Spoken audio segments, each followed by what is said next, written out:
Hello, Voices of Color people. Whether you're watching this now or watching this later, thank you very much for tuning in, and hopefully we're gonna have a great day today. I hope your week has started off well so far. I know for myself, it has started off pretty well so far. I don't know why, I've been really tired lately, which has been kind of weird. I don't know where all that exhaustion is coming from, but I don't know, I've been feeling really tired lately. So I've been going to sleep at like literally 9 o'clock, and then like the flip side of that is I've been waking up at like 7 or sometimes even before that, like without an alarm clock. So it's been crazy. I've been feeling pretty good otherwise though. Still staying healthy, still not leaving the house, of course, except for when I go on my walks or my runs. But I don't know. Honestly, my walks and my runs have been like the one thing that have been keeping me not going crazy, if we're being completely honest. I love myself a good walk or run, usually a walk actually. So today the game plan is to, oh my gosh, my hair looks so weird on the screen. I need to okay. So today the game plan is actually to go through kind of like the week 1 educational materials that I put up for you. And now a lot of this is actually going to be review from what we did before break. However, I understand that all of you are seniors and that, you're trying to think of like, you have a lot of things that are going through your head right now, because obviously you're trying to think of, hey, what's going to happen after high school? And in addition to that, I'm sure you've got lots of other classes. So I just thought that it would be a good way to just review what's been going on in class. So I'm going to flip my screen over really quick, just so that way we can take a look at that.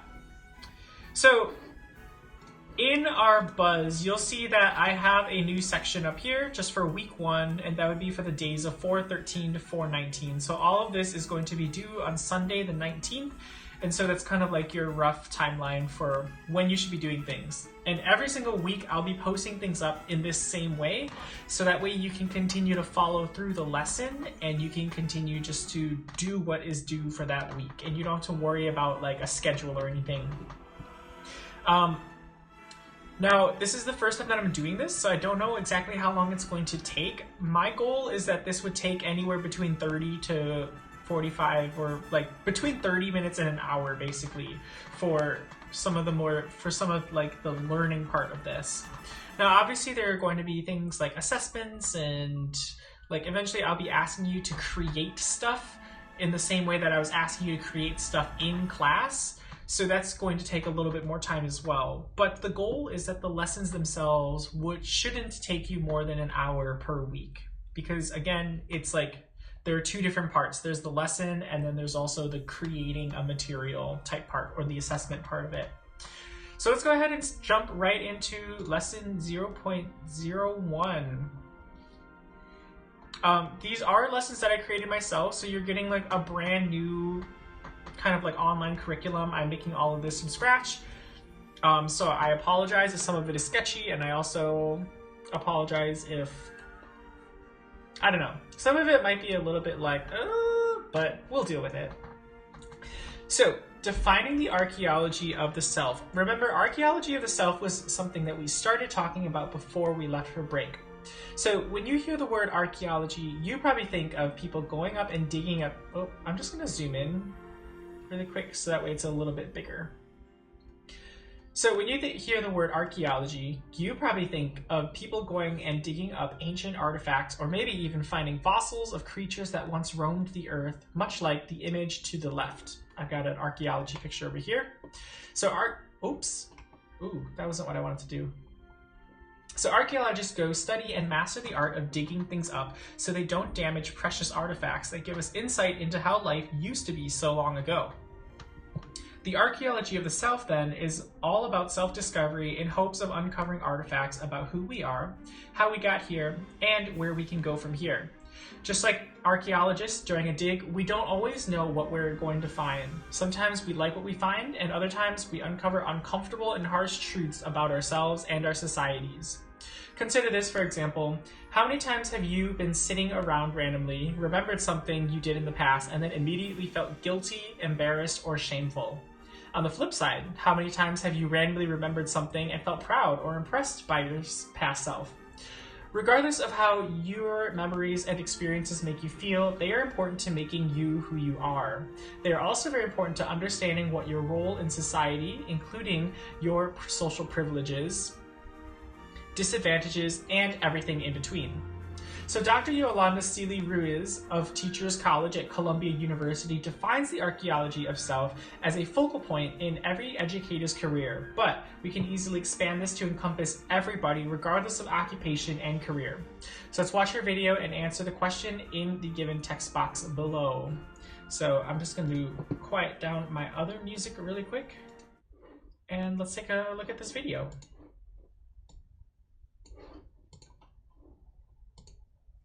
My name is Yolanda Seeley Ruiz. I'm an associate professor at Teachers College, Columbia University. I was born in the Bronx. My goal in life is to get those who want to be teachers and those who want to teach in so-called urban schools to get it right. My goal is to engage them into thinking about themselves and what their roles and responsibilities are in the classroom. What you believe about teaching has to come from what you believe about the children that you're supposed to teach and serve. And so if you don't do that work for yourself, how are you really going to be open to the stories and the lives of the students that you teach? When I think about my work, and specifically the work that I seek to do with those who are not yet teachers, so pre-service teachers, but I also work with in-service teachers. There's a concept that one of my doctoral students helped me to shape and define in my mind, and that's the archaeology of the self. And simply put, the archaeology of the self, like an archaeological dig, like a digging deep, like a peeling back of layers, is for the teachers to really think deeply about how these issues live in them. Issues of race, issues of class, issues of religious practices, how they look at those who practice religions other than their own, how they look at those who have sexual orientations other than their own. Because for me, I believe that in order to teach someone, in order to be open to someone, and that really is what teaching is, to be open to other people's stories, that you have to know your own story, that you have to be aware of who you are, what you bring to the classroom, how you're going to interact with the children that you are there to serve. And if you're not open with your story, if you do not think deeply about how these issues live in you, you will just exact harm. You will traumatize. You will say racist things unless you really take time to understand, particularly if you're white, how you have been raised to be a racist if you're in this country. And if you're a person of color, how you may have taken in internalized racism, how you might be prejudiced, against those who look like you and others. And so this kind of deep work, I believe, has to be done before we can even begin to have someone take up theoretical practices or to examine your pedagogy. I live in a space of hope because education is just that. And racism is, if I think about a tree, right, is deeply embedded in the roots of that tree. And so this is the work that we try to fight against, whether it's through racial literacy or culturally responsive education. It really is the racism that is deeply threaded through our society, and certainly schools are not unique.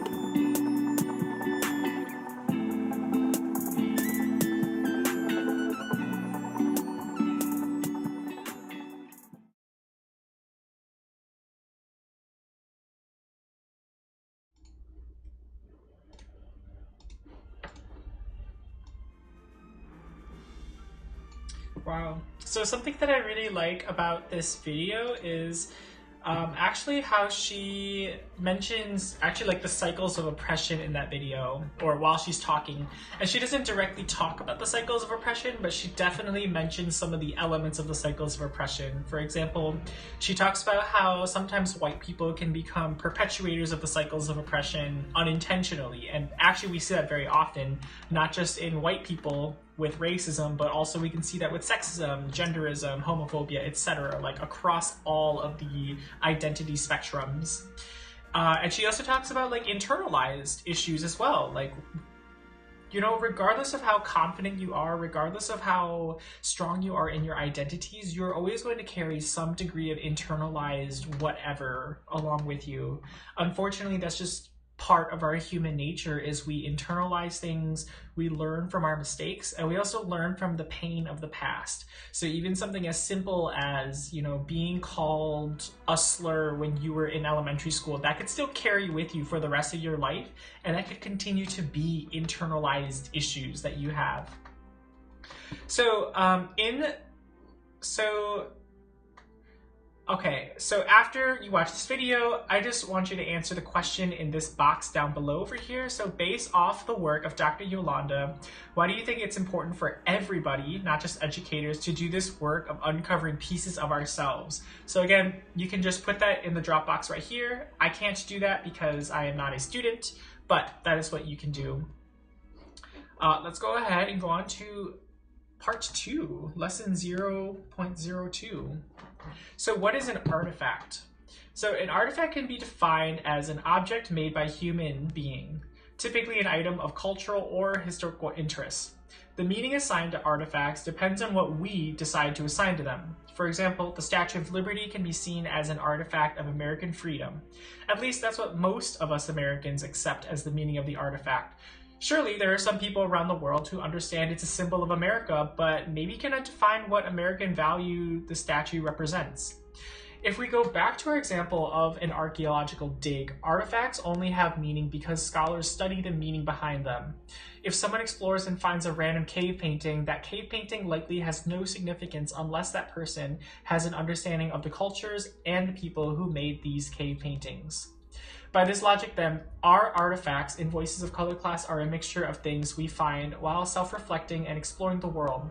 But the meaning and significance in these artifacts depends on us, the creators. To you, an artifact may be a painting that you worked on, or an artifact may be the lyrics to a song that got you through a difficult time in life. It's all about self-reflection and deciphering what an artifact is to us. It's not about waiting for someone to tell us what an artifact is. If you remember in class, we actually started a Google slideshow where people posted up their ideas for artifacts. This is an excellent resource to continue using and adding to as you're asked to create not one, not two, but 4 total artifacts that each represent a different piece of yourself. So if we click on that really quick, you should all have access to this already.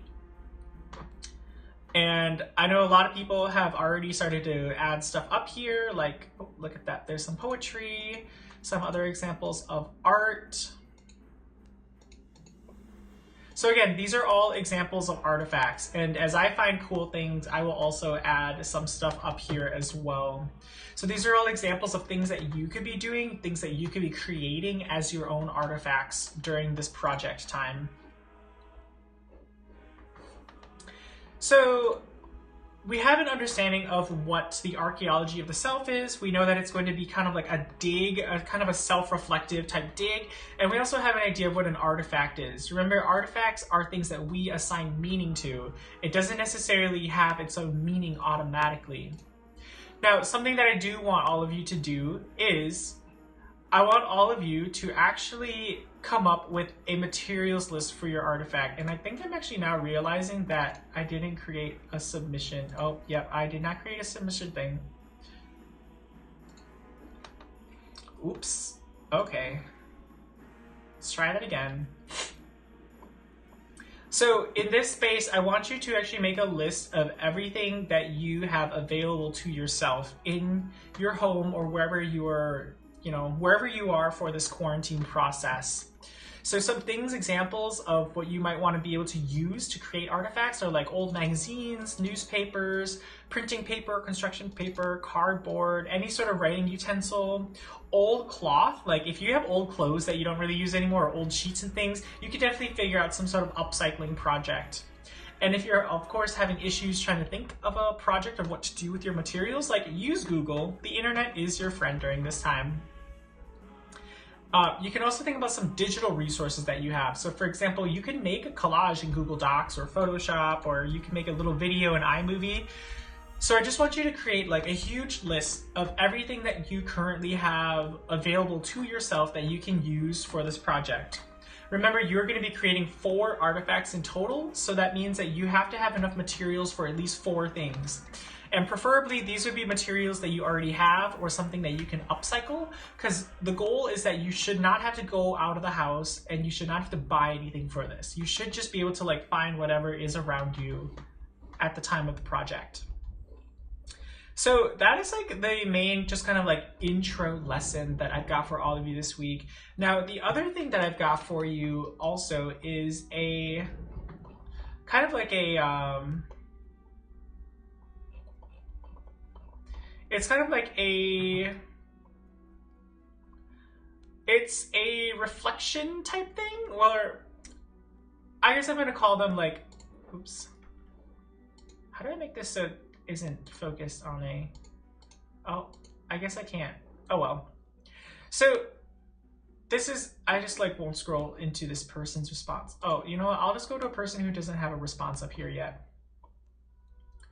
So when it comes to understanding things, obviously we have to, like, you know, in class, I was continuing to do the kind of like the social justice topic of the day type thing, where we would either watch a video or read an article or look at a picture, something like that.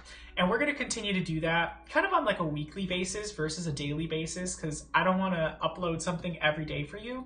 And so this week I have an article about COVID-19 and its effect on specifically like college students. So we'll just go ahead and read through that today as well.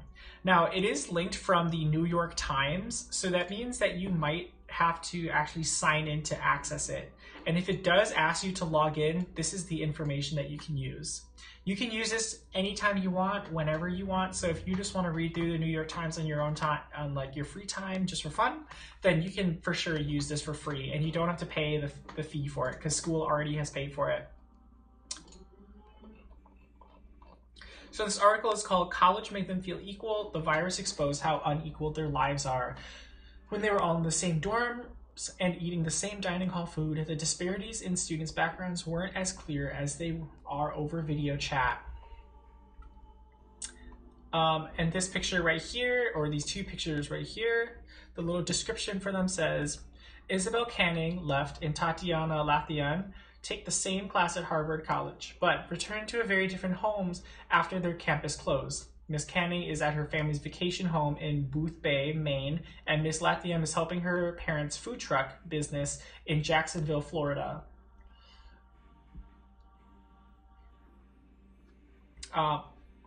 So that's kind of what we get in these 2 pictures right here. So let's go ahead and take a read through this. I'm just going to take a drink of water before we start. And I'll try to zoom in a little bit closer just so the text isn't so small on the screen. So the political science class was called Forced Migration and Refugees. Students read accounts of migrants fleeing, broken economies and seeking better futures, of life plans drastically altered, and the political forces that made it all seem necessary. Then, suddenly, the subject matter became personal. Haverford College shut down and evicted most students from the dormitories as the coronavirus spread through Pennsylvania. Like many college courses around the country, the class soldiered on. The syllabus was revised, the students reconvened on video conferencing app. But as each logged in, not everyone's new reality looked the same. One student sat at a vacation home on the coast of Maine. Another struggled to keep her mother's Puerto Rican food truck running while meat vanished from Florida grocery shelves. As one young woman's father, a private equity executive, urged the family to decamp to a country where infections were falling, another student's mother in Russia couldn't afford the plane ticket to bring her daughter home. Now, Russia is about to close its borders, Sophie Kocheva told her classmates. In the days before the country did, she was one of 135 students still on campus in a dorm room she called the Cozy Foxhole, as the world outside became a ghost town. This crisis is exposing that a lot of people don't have anywhere to go. The outbreak of the coronavirus and the accompanying economic devastation that has left 10 million people almost instantly unemployed has put America's class divide on full display. Gig employees were the first to suffer. many of their jobs vanishing without unemployment benefits. Office employees retreated to work from home arrangements, while janitors cleaned the buildings they fled and delivery workers brought packages to their doorstep. But college was meant to be different. For decades, small liberal arts schools like Haverford, a short ride from Philadelphia, prided themselves on being the great equalizer, offering pedigrees not just to the scions of East Coast elites, but also to the children of first-generation immigrants. Scholarships filled in for family money. Students ate at the same cafeteria food in the morning and bunked in the same creaky beds at night. No longer, at least, not while the virus spread throughout the country. It's as though you had a front row view of American inequality and the way in which it was disguised and papered over, said Anita Isaacs, the course professor who has taught political science at Haverford since 1988. The first Gulf War, the September 11th attacks, the Great Recession, she has seen all through her eyes of her students. There's been nothing like this before, she said. And here's a picture of them doing a video chat, it looks like. Several nights before the class was to reconvene online in late March, Professor Isaacs received an email from one of her teaching assistants, Tatiana Lathian, a college senior whose parents owned the food truck. Their source of income was on the verge of liquidation as stay-at-home orders loomed in Jacksonville, Florida. Is that Florida? FLA.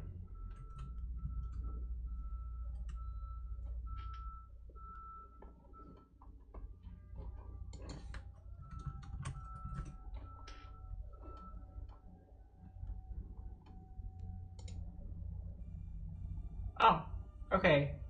Yes, I think FLA is Florida. At least I hope it's Florida, because I've been calling it Florida for many times now, where they lived. Okay. I'm not entirely sure my savings will allow them both to survive this quarantine and still keep the business, she wrote. She said she was thinking of getting a part-time job at a grocery store. Wasn't college supposed to get her away from all that? I have this panic moment that it's literally for nothing now, Miss Lathian wrote to her professor. Miss Lathian had not thought she would attend college. Her mother had grown up in Puerto Rico before moving to Indiana and then Florida, and while she has sought out good public schools for her children, she didn't push for education beyond that. But Miss Lathian had high grades, and a college counselor suggested that she applied to Questbridge, a nonprofit that matches low-income students with colleges offering full tuition scholarships. As some high school seniors traveled the East Coast, touring potential schools, Ms. Lathian asked her guidance counselor to pick out colleges that she thought would be a good fit. I didn't think I was going to get that scholarship, she said, so it was a surprise to her when Haverford came back with a full ride. She had to learn where it was. I was Googling Haverford and was like, oh, I'm going to Pennsylvania, Mom, she said. If Miss Lathian had found Haverford by chance, the school's recruitment of underprivileged students like her was more by design. Here's a picture of her helping the food truck. The college was founded by Quakers in the 1830s and has a history of preaching equality and social justice. While tuition hovers around $73,000, holy moly, that's a lot of money, a year, families earning less than $60,000 are exempted from taking out loans. By some metrics, Haverford did better than most Ivy League schools in bringing in low and middle income students, despite having a far smaller endowment. Sensing the doors wide open, Miss Lathian plunged into playing on the lacrosse team. The sport was dominated by white upper middle class players who often learned at Northeast prep schools, but the Haverford team quickly made a place on the field for Miss Lathian, who had learned to play in Florida. The players wore the same uniforms and even chose to live together on an apartment floor. But while her teammates vacationed or completed internships, Miss Lathian spent her summers helping her parents make empanadas at their Florida food truck. In a text message chat last winter break, her teammates discussed Christmas plans with their families. Miss Lathian revealed she was in Puerto Rico staying with hers after a powerful earthquake. She would send texts to the group chat and say, "Fifth day without power, hope you're enjoying break," said Isabel Canning, a junior who played on the team. I would Snapchat her back and ask if everything was okay. Miss Canning had Latin roots too. Her mother emigrated from Portugal in the 1970s, then married into an established Maine family that ran a distribution business. Miss Canning's father ran the company before starting a consulting outfit of his own. Each summer, the family headed to the seaside town of Booth Bay, where Miss Canning's father had taught her to play lacrosse. There's a picture of their lacrosse team. By late January, as the coronavirus was moving beyond China, Miss Canning saw a message from Miss Lathian saying she planned to be a teaching assistant that coming semester. The two teammates discovered they had both been recruited by Miss Isaacs to assist with her seminar on forced migration from Latin America. They were joined in class by Miss Kocheva, who, as a child, bounced between the homes of her separated parents several subway stops from Moscow's Red Square. She had taken English classes until her family could no longer afford them, and then taught herself. Before Haverford, she never visited the United States.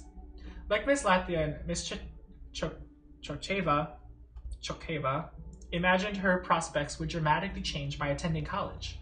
She remembered lying on the floor and staring up at the ceiling when she found out she had been accepted to Haverford. I felt like some kind of uncertainty ended and a new kind of uncertainty began, she said. Chase Pulley was one of the first in the class to recognize the virus was having a big impact. Her father, an investor, had a trip planned to Japan where he did business. Schools were closing. As Asian markets began to crash, Miss Pulley's parents assured her they would have plenty of cash on hand, a decision they made after the Great Recession. Miss Chokeva had flashes of 2008 too. She was 9 when her mother lost her job in Russia and was forced into pension. Miss Chokeva's older brother, who suffered from a learning disability, developed diabetes, which required costly treatment. She remembered how food had disappeared from shelves and called her mother to make sure she was fine. On March 4th, Miss Isaacs had her students stand at a chalkboard to create an enormous diagram of all the concepts they had studied in class. Students packed in and stretched over one another to draw connections like fear and insecurity and familial connections. It would be the last time the class would gather like that. During spring break in mid-March, Miss Lathian and Miss Canning were headed to a lacrosse game in Virginia that was suddenly canceled out of safety concerns. They had already been told Haverford was delaying the start of classes because of the virus. Now came a message to students not to return that semester at all. Miss Canning's family quickly brought her to their summer home after she carpooled to Maine with another student, leaving a family Land Rover on campus. Miss Canning is on immunosuppressant drugs for a condition she developed on an educational trip to Kenya. An uncle who worked at the family distribution business gave her masks and gloves. There's a picture of her at her summer home, it looks like. So Miss Lathian returned home to find Latin Soul Grill, her family's food truck, and their only livelihood was starting to fail. It was up to her to help keep it going. As the lacrosse players gathered up for a video conference, Miss Lathian arrived late. She'd spent the day on what she called a scavenger hunt to find what remaining meat was still available for the truck at grocery stores. By then, Miss Pulley had made it to her family's home in Hillsborough, California, a wealthy community with sweeping views of the San Francisco Bay. Her father had wanted the family to come with him to Japan, where he had traveled for business in the past and where infections seemed to be subsiding, but they ultimately decided to stay in California. Andrina Papa Theodoro, another student in the seminar, tried to move in with her mother, who had once been an undocumented immigrant from Argentina. But the pandemic made her mother anxious, and it became too much for Miss Papa Theodoro, who decided to return to Haverford. I said one less person in and out is better for you guys, she said, before returning to Pennsylvania. If I get sick, you can't take care of me. When the class meets on Wednesdays at 1:30 on the Zoom app, the students discuss the virus and the ways it will affect the migrants they were learning about before the outbreak. But the the conversation increasingly works its way to their own fate. Both my parents are priests, began Hannah Stanley, who had retreated to Baltimore. They had to close the church. Now they're wondering, after months of quarantine, how long will it take for people to come back? Sophia Bombs in New Mexico was disheartened. I would like to think there will be a call for radical social change now, but I don't think that's going to happen, she said. The gap between the superior rich and everyone else will widen. After class, Professor Isaacs thought back to an email that she had gotten from Miss Lathian. She said after she read it, she called to make sure her student was all right. I watched her as she cried through the screen, and I kept thinking, if it weren't for coronavirus, we would still be sitting together and I'd be able to physically reach out, she said. And I couldn't do any of that and it was devastating. She added, it's possible to believe that we can bridge inequalities by coming together on the Haverford campus, or that we can at least soften the edges. And then there is this incredible rupture. I'm very worried about what comes next for them. So that is a heck of an article talking about the lives and the experiences of some of the students that some of the college students in this situation right now. Now, I've got some questions for you to think about and to answer in this lower part. So given what we know about the cycles of oppression and our lack of restorative justice in America, how surprising is this news? Or is it not very surprising? Why do you think it is or is not surprising? Question number 2, what are some other examples of, quote, great equalizers you can think about which aren't actually very good at equalizing society? And number 3, where do we go from here? Using our knowledge of restorative justice, how should we move forward from this big issue? So those are the big questions that I've got for you to answer based off of this article right here. Completely unrelated to this, I have just like a unrelated question, kind of like a question of the day type thing. So it's just saying like, do you follow the superhero craze? If you have a favorite superhero, who is it and why? And if you don't have a favorite superhero, what kind of superhero do you wish was created? So that is the Voices of Color curriculum for the week so far. Again, some of it is pretty short, some of it will take you a little bit longer, like maybe going through that short analysis. It's not always going to be a long article like this. This article is a little bit on the longer side, but again, I kind of paired it with this week's lesson because these lessons were pretty short. So I wanted to make the article a little bit longer. For sure, if you have any questions, make sure that you email me or that you reach out to me. And yeah, if you have any questions about the documentary from last week as well, for sure, like, you can still ask some questions about that also. I think I'm going to end the stream right there because that's all the content that I've got for you so far. So thank you very much for tuning into the stream if you were watching live, or also if you're just watching the video version of it. I hope you all have a wonderful day. Remember, don't touch your face and wash your hands. Bye, y'all.